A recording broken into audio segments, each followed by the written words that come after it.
안녕하세요. 맹경제TV 맹경제 목사입니다. 우리 주사부TV 안성희 소장님 인사드리겠습니다. 안녕하세요. 네, 안녕하세요. 예, 지난주까지 알코올 중독의 금단 선망에 대해서 말씀드렸는데 오늘 이제 알코올 중독 진행 과정에 대해서 이제 말씀해 주시겠습니다.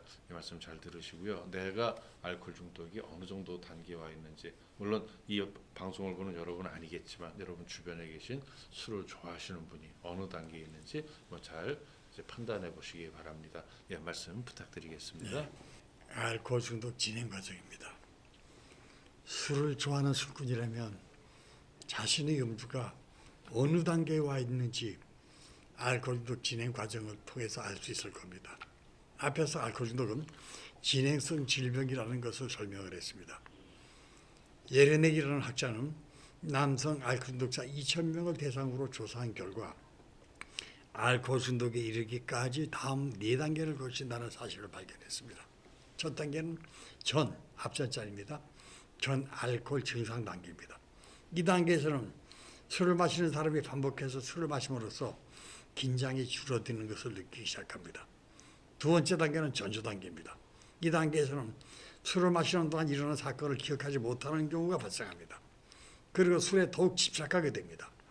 술을 마시는 것에 대해 죄의식을 가지나 자신의 음주에 문제가 있다는 사실을 부정합니다.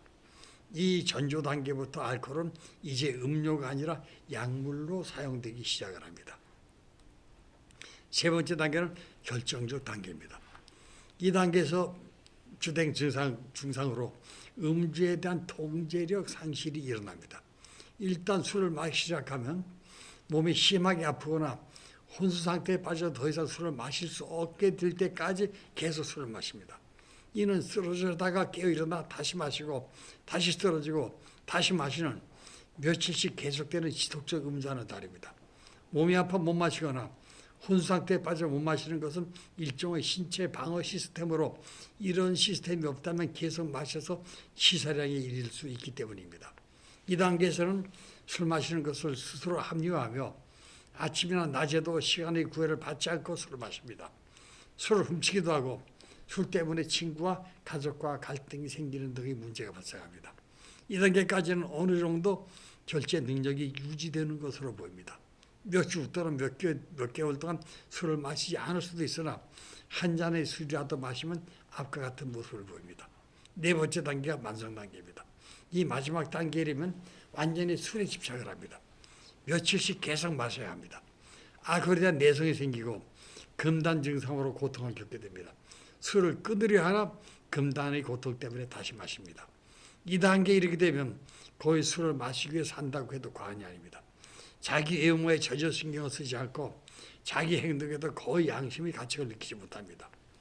예레넥은 이처럼 알코올 중독이 단계적으로 진행하며 전체 단계가 모두 나타나기까지 오랜 시간이 필요하다고 보았습니다. 그러나 다른 연구들에서는 예레넥이 제안한 것과 같이 각 단계가 장기간에 걸쳐 단계적으로 나타나지 않는 것으로 보입니다. 예레넥의 제안대로라면 10대나 20대 알코올 중독자는 존재하지 않아야 합니다. 그러나 조사에 의하면 음주와 관련된 심각한 문제가 음주력의 초반에도 나타나는 것으로 보입니다.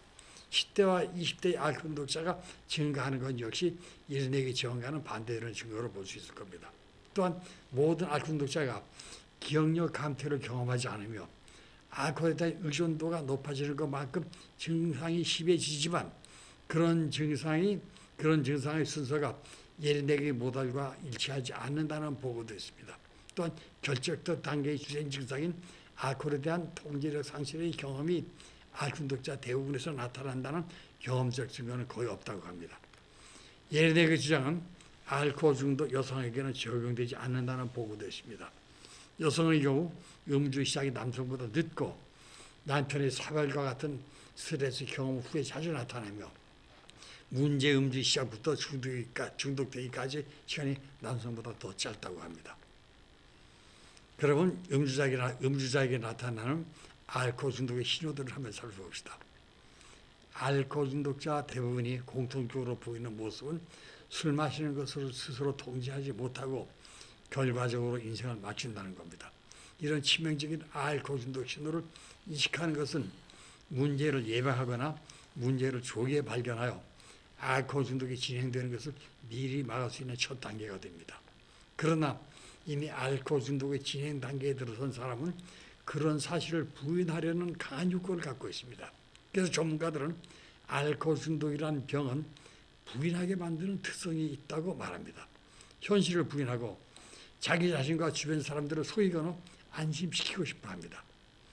그래서 알코올 중독자들은 다음과 같은 신념들을 보입니다. 조금만 신경 쓰면 술 마시는 것을 스스로 통제할 수 있다. 의지력을 조금만 발휘하면 모든 것이 잘 될 것이다. 내가 술을 마시는 것은 현실에서 도피하려는 것이 아니라 현실을 통제하고 대처하기 위해서이다. 술은 활력을 높이는 자극제다. 며칠 동안만 술을 마시지 않을 수 있다면 알코올 중독자가 되지 않을 것이다. 나는 좋은 교육을 받았고 좋은 가족 배경도 갖고 있으며 사회적으로 인정받는 위치에 있어서 알코올 중독이 될 가능성은 없다. 이처럼 알코올 중독자들은 자신의 상태와 자신이 처한 상황을 과소평가하고 싶어합니다. 이런 점에서 알코올 중독자들은 자발적으로 치료받으려 하지 않는 경향이 강합니다. 어떤 사람이 알코올 의존 혹은 알코올 남용인 것을 알 수 있을까요? 알코올 중독자임을 알려주는 많은 신호가 있으며 여기에 그 목록을 소개합니다. 소개하는 신호들이 어느 한 사람에게 모두 적용하기는 어려우나 어느 하나라도 적용된다면 이는 문제가 될 수 있는 여지가 충분히 있는 것으로 볼 수 있습니다. 한번 살펴봅시다. 초기 신호입니다. 술 마시는 횟수가 빈번해집니다. 술 마시기 시작하면 마시는 양이 점점 증가합니다. 알코올의 효과를 느끼고자 하는 욕구, 즉 취하고 싶어하는 욕구입니다. 이것이 증가합니다. 그다음에 중기 및 후기 단계의 신호입니다. 음주의 변명거리를 찾습니다. 수 없는 자리는 지루하게 느껴집니다. 사람을 대할 때 필요한 자신감을 갖기 위해 술을 마십니다. 취하지 않으려 했는데 취하게 됩니다. 긴장을 줄이거나 문제를 피하기 위해서 술을 마십니다. 한 잔이라도 일단 술이 들어가면 술 마시는 것을 중단하기 어렵게 됩니다. 술 마시는 속도가 빨라집니다. 비슷한 효과, 알코올 효과입니다. 비슷한 효과를 내기 위해 점점 더 많은 술을 마십니다. 다음은 알코올 중독 진행 과정을 소개하겠습니다. 알코올은 진행성 질병입니다. 그리고 치명적 질병입니다. 우리나라는 통계조차 없으나 미국 남성의 경우 평균 수명이 74세, 좀 오래된 통계입니다. 알코올 중독자의 수명은 51세였습니다. 그리고 전문가들에 의하면 알코올 중독자가 계속 술을 마시면 40%는 5년을 넘기기 어렵다고 합니다. 그러나 마시지 않으면 언제 환자였냐는 듯 그 증상이 숨는 잠복성 질병입니다. 알코올 중독은 예측이 가능합니다. 마치 어린아이에게 홍역 증세가 발견될 때 의사가 3일 후에 몸에 붉은 반점이 나타나고 고열에 시달리며 심한 설사와 기침과 콧물이 쏟아질 것이라는 등 증상을 예측합니다. 그 예측은 정확한 사실로 나타납니다. 알코올 중독도 이렇게 예측이 가능한 진행성 질병이기 때문에 진행 과정을 추출할 수 있습니다. 다음 알코올 결부지에 발표된 알코올 중독 진행 과정을 소개합니다. 첫 번째, 술을 처음 마시기 시작할 때는 기분 전환을 위해 재미로 마신다. 두 번째, 그러다 계속 끊이지 않고 간헐적이다. 세 번째, 기분 전환을 위해 처음보다 조금 더 자주 마신다. 여기까지를 기자금주, 커먼스 드링크라고 부릅니다. 네 번째, 알코올의 내성이 생기기 시작한다. 다섯 번째, 기억상실이 오기 시작한다. 여섯 번째, 남몰래 술을 마신다. 때로는 벽장, 책상, 서랍 같은 곳에 감추어두고 짬짬이 술을 마시는 버릇이 생긴다. 일곱 번째, 여기서부터는 알코올에 의지하고자 하는 의욕이 머리를 들기 시작한다. 여덟 번째, 음주에 대한 절박감이 일어나기 시작한다. 이 절박감은 술을 따르는 첫 잔부터 더욱 강하게 일어난다. 아홉 번째, 술을 마시면서 또 술을 마시기 전에 죄의식을 느낀다. 가족이나 친구들에게 더욱 강하게 느낀다. 열 번째, 당연히 알코올 문제를 누구와도 상의하기를 꺼린다. 열한 번째, 기억상실이 점점 심해진다. 열두 번째, 자기 음주 행위가 자기와 가족과 타인에게 떳떳지 못한 행위인 줄 알면서도 술을 끊을 수 있는 과단성을 완전히 상실한다. 열세 번째, 가족이나 친구들에게 자기 음주 행위가 합당하다는 구실을 언제나 만들어 합리화한다. 열네 번째, 술을 마시면 사나워지고 매사에 공격적인 성격으로 바뀐다. 열다섯 번째, 자신의 음주가 옳지 못하다고 느끼지만 자신의 뜻대로 되지 않으며 후회감만 품고 있을 뿐이다. 16번째, 술 끊기를 시도해봐도 언제나 용두사미로 끝난다. 17번째, 술 끊기를 약속하거나 결심해봐도 거의 불가능해진다. 18번째, 남의 눈을 피해 지역도피를 감행한다. 19번째, 음주 이외에는 아무런 흥미를 느끼지 않는다. 20번째, 가족이나 친구들까지도 피하는 성격장애까지 일어난다. 21번째, 실직이 되어도 구직의 의욕이 없고 금전적 곤란에 빠진다. 22번째, 이유 없이 자주 화를 내며 가족에 대한 애착이 없어진다. 23번째, 음식을 제때 먹지 않고 오직 술만으로 만족하며 나아가 영양 부족에 빠진다. 24번째, 보통 사람이 갖는 금전, 명예, 권력 등에 대한 의지력이 상실된다. 25번째, 아침에 일어나면 손이 떨린다. 그럴 때 술 한 잔 마시면 손 떨림이 곧 사라진다.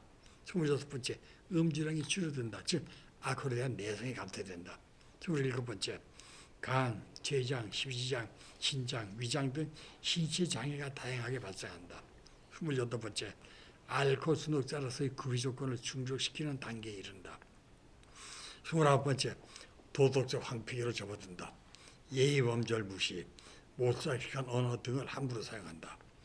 30번째, 이성적인 조리 있는 사고가 불가능하게 되며 모든 것이 즉흥적이다.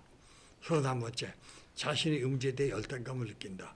32번째, 이유를 알 수 없는 공포감에 빠진다. 남의 집을 방문하여 노크할 때도 망설인다.